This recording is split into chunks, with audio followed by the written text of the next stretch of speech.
வணக்கம்ப்பா. திணை அப்படிங்கிற சிறுதானியம் தானியங்கள்லே எந்த தானியம் எடுத்தாலும், சிறுதானியம் எடுத்தாலும் வேறு அரிசி வகை எடுத்தாலும் வைட்டமின் ஏ உள்ள சத்து உள்ள தானியம் இதுதான். இது மஞ்சள் கலராக வேறு இருக்கும். திணை தானியம் அந்த மஞ்சள் கலர் எல்லாமே ஏ உள்ளது தான்.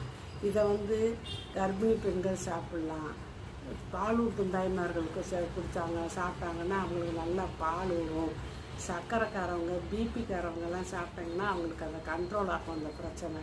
அதனால் இந்த திணையை பொங்கலாக செய்யலாம், சும்மா சாதாரண சாதமாக செஞ்சு சாப்பிட்லாம், எல்லாம் குழம்பு ரசமெல்லாம் ஊற்றி சாப்பிட்லாம், கொலக்கட்டை செய்யலாம், பணியாரம் செய்யலாம், தோசை செய்யலாம்.